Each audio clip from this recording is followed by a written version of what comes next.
एक पेड़ पर एक गिद्ध रहता था जिसका नाम गंगुलू था। उसने वहाँ पर एक सुरंग बनाई हुई थी जिससे वहाँ वो अंदर और बाहर जा सकता था। वो गांव वालों के सारे अंडे, बच्चे, कबूतर इत्यादि चुरा के उसमें छुपा देता था और उसका जब भी उन्हें खाने का मन करता था वहाँ पर जाकर उन्हें खा लेता था। ऐसे वो अपने दिन मज़े से काट रहा था। परेशान गांव वाले समझ नहीं पाते थे कि उनके बच्चों को कौन चुरा ले जा रहा है। इसीलिए उन्होंने बच्चों की रखवाली के लिए तरह तरह के इंतज़ाम भी किए, पर गंगुलू को कोई रोक नहीं पाया। एक दिन उस दुष्ट गंगुलू ने सोचा रुक्मणी कबूतर से दोस्ती करे ताकि वो उसे खा सके। उसे वो कैसे पकड़े ये वो सोचने लगा। फिर एक तरकीब सोचकर वो खुश होकर वहाँ से चला गया। इसी दौरान कहीं और शराबुदु कौवा, सोमुड़ू तोता और रुक्मिणी कबूतर आपस में बात कर रहे थे। शराबुदु कौवा दुखी होकर, हमारे अंडे लगातार चोरी हो रहे हैं और कोई कह रहा है कि हम क्या करें। अरे हमें कैसे भी करके उस चोर को पकड़ना ही पड़ेगा जो चोरियां कर रहा है। तोता, हाँ हम सही कह रहे हो मित्र तुम। सोमुड़ू तोता, हाँ सही कह रहे हो तुम, पर कैसे। रुक्मिणी कबूतर, हाँ शराबुदु सही कह रहे हो तुम, पर हमें ये कैसे भी करके करना है और कैसे हम ये करेंगे ये हमें सोचना है। हाँ पर कैसे, वो पूछता है। रुक्मिणी, अगर तुम मुझे अचानक से पूछोगे फिर मैं कैसे बताऊंगी, पर मैं इतना ज़रूर कहूँगी कि मैं इसके लिए कोई भी जोखिम उठाने को तैयार हूँ।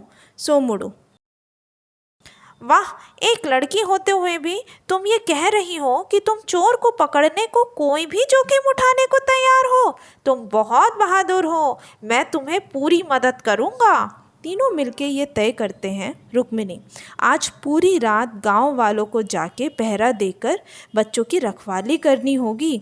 वो चोर ये सोचकर कि सब सो रहे हैं बच्चे चुराने के लिए ज़रूर आएगा। उसे देख के मैं शोर मचा दूंगी और आवाज़ सुन के तुम लोग भी शोर मचाना ताकि सब आकर उसे पकड़ सकें। शराबुदु, तरकीब तो बहुत अच्छी है, पर तुम लड़की हो और ऐसे पूरी रात बाहर जाकर पहरा देना तुम्हारे लिए सुरक्षित नहीं होगा। रुक्मिणी, शराबुदु तुम डरो मत, ऐसा मत सोचो कि मैं एक लड़की हूँ। निश्चिंत रहो और जाकर कहीं छुप जाओ और सोना मत। आज रात अगर हम चोर को पकड़ पाते हैं तो हर रात चैन की नींद सो सकते हैं। शराबुदु और सोमुड़ू वहाँ से चले जाते हैं। रुक्मिणी वहाँ पर पहरा देने लगती है कि कहीं कोई आ तो नहीं रहा। वहाँ गंगुलू भी अंडों की खोज में जाने को तैयार होता है, पर रुक्मिणी पहरा दे रही है ये उसे पता चल जाता है। रात से दिन हो जाती है पर पहरा देते हुए भी कोई वहाँ पर नहीं आता। सब उदास हो जाते हैं, पर रुक्मिणी ये सोचकर कि कम से कम कल कोई बच्चे तो नहीं गायब हुए, खुशी से सुबह को सो जाती है। गंगुलू ये देखता है और गुस्से में सोचता है कि उससे कैसे भी करके रुक्मिणी को तो अब खाना ही है। वो धीरे धीरे रुक्मिणी से दोस्ती बढ़ाने लगता है। सब रुक्मिणी को समझाते हैं कि वो उससे दूर रहे क्योंकि वो एक गिद्ध है, पर रुक्मिणी नहीं मानती। रुक्मिणी कहती है, आप लोग पुराने ज़माने के जैसी सोच रहे हैं, इसीलिए ऐसा कह रहे हैं। आजकल हर कोई दोस्त की तरह ही रहता है। वो जन्म से गिद्ध हुआ तो क्या हुआ, व्यवहार से बहुत ही कोमल और अच्छा है। वो लोग अच्छे दोस्त बन जाते हैं। एक दिन गिद्ध उसे अपने घर खाने के लिए पूछता है तो रुक्मिणी जाने का मन बना लेती है। रुक्मिणी, हाँ हाँ मैं जाऊँगी, ऐसा कह के वो उसके घर चली जाती है। वहाँ पर गंगुलू उसका इंतज़ार कर रहा था।